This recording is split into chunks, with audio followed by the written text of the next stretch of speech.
பாடசாலை காலம் உங்களுக்கு எப்படியான ஒரு நாட்களாக இருந்துச்சு? ஆரம்ப கல்வியை பூனாகலை தமிழ் வித்தியாலயத்தில் வாசிக்கும் ஒரு மனிதனை உங்களுக்கு பிடிச்ச ஏதாவது ஒரு நூல் உங்களோட வாழ்க்கையை மாற்ற அந்த முதல் ஆசிரியன் என்ற நூல் என்னுடைய வாழ்வையும் என்னுடைய சமூகத்தையும் வாழ்வையும் மாற்றுவதற்கு ஒரு நெம்புகோலாக இருந்தது. இப்போ உங்களுக்கு பிடிச்ச சினிமா நாயகன் யாராவது? நடிகவேல் எம்.ஆர். ராதா. அவருடைய பேச்சுக்கள் என்னை கவர்ந்திருக்கும். அநேகமாக கவிதை எழுதக்கூடிய ஆற்றல் இருக்கிறது.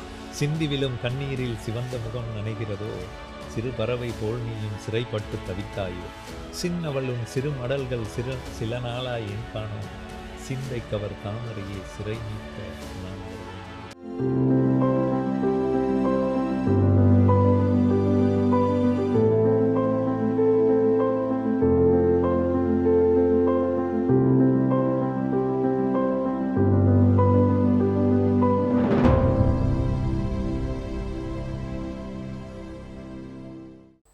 அனைவருக்கும் வணக்கம்.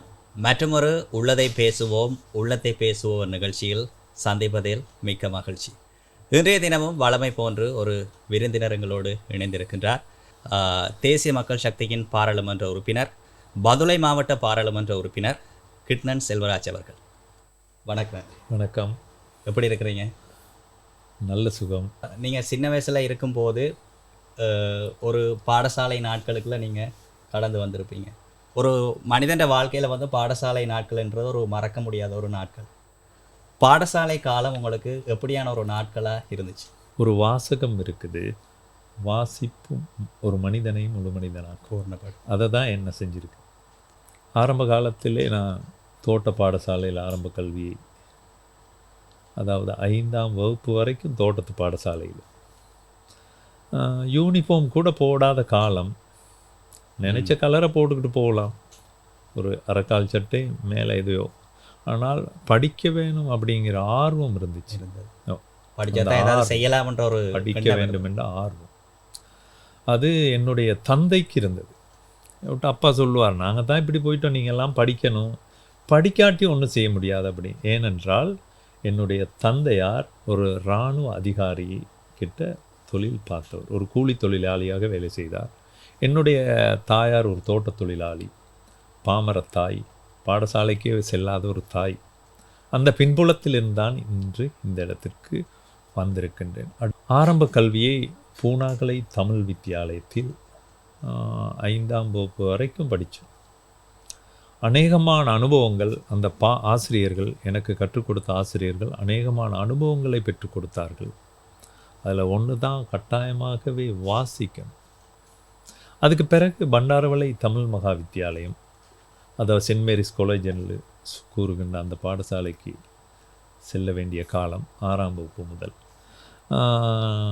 காபோத சாதன் ஓலவல் வரைக்கும் அந்த பாடசாலை. அநேகமான நண்பர்கள், அநேகமான ஆசிரியர்களின் அதாவது ஆதரவு, அவர்களுடைய முன்னுதாரணங்கள் என்னை ஒரு மனிதனாக மாற்றுவதற்கான களத்தை ஏற்படுத்தி தந்தன. வாசிப்பு என்று சொல்லும்போது யோசிக்கிறப்ப அதிகமான நூல்களை நீங்கள் வாசிச்சிருக்கிறீங்கன்னு சொல்கிறீங்க. உங்களுக்கு பிடிச்ச ஏதாவது ஒரு நூல், உங்களோட வாழ்க்கையை மாற்றின நூல், இல்லாட்டி உங்களோட வாழ்க்கையோட தொடர்பட்ட ஏதாவது ஒரு நூல், இல்லாட்டி நீங்கள் அதிகமாக வாசித்த நூலை பற்றி சொல்ல முடியும்? அதாவது தொடர்ச்சியாக வாசிக்கக்கூடிய ஆர்வம் இருந்தது.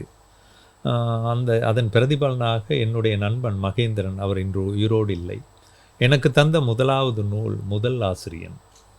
அந்த முதல் ஆசிரியன் என்ற நூல் என்னுடைய வாழ்வையும் என்னுடைய சமூகத்தையும் வாழ்வையும் மாற்றுவதற்கு ஒரு நெம்புகோலாக இருந்தது.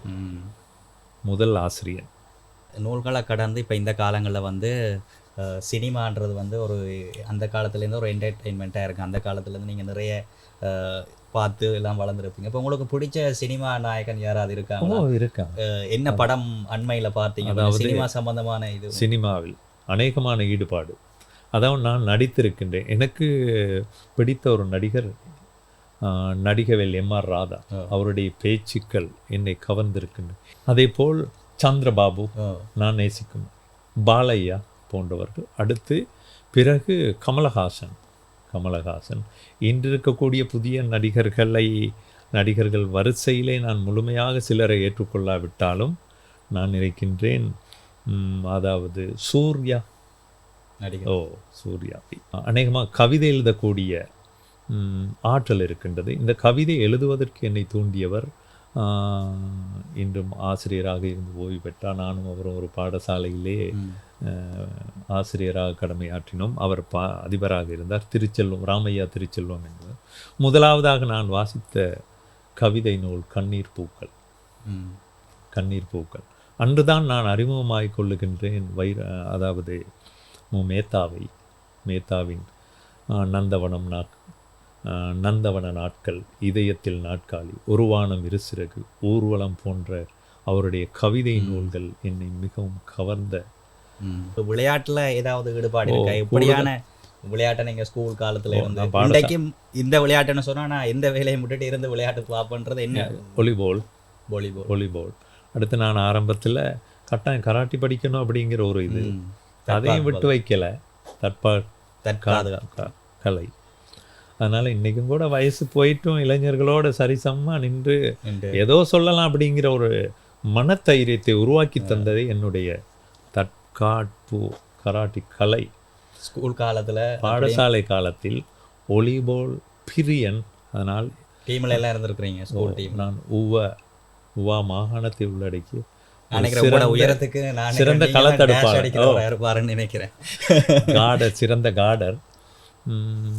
அந்த அதாவது அந்த விளையாட்டு துறையும் கூட என்னுடைய வாழ்க்கையிலே ஒரு பெரிய ஒரு வழியை திறந்திருக்கின்றது. பாடசாலை நண்பர்கள் இருப்பாங்க, இருக்கும்போது நம்ம நண்பர்கிட்ட சொல்லுவோம், யாருக்காவது காதலுக்கு தூது போன சம்பவங்கள் இருக்கா? உதவி செய்திருக்கிறீங்களா ஸ்கூல்? இல்லை, காதலுக்காக இன்னொருவருக்கு துணை போன சம்பவங்கள் இல்லை. அதாவது என்னுடைய வாழ்க்கையில் அது இல்லாமல் இல்லை. ஆனால் நான் கவிதை எழுதுகின்றேன்.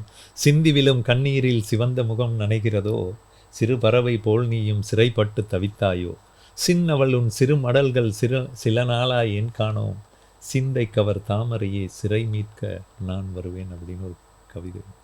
என்னன்னு கேட்டா, அந்த கவிதையை நீங்கள் எழுதுறீங்க. சிந்தி விழும் கண்ணீரில் சிவந்த முகம். நானும் இன்னொரு பொண்ணும் பழகுற நேரம் அந்த பொண்ணை வெளியே கூட அனுப்ப மாட்டேங்க, நான் உள்ளுக்கு தான் பாதுகாப்போடு வச்சுக்கிறேன். இப்போ நான் எப்படி அவங்களோட பேசுகிறதுனால சங்க காலத்துக்கு கடிதம் எழுதுவோம்.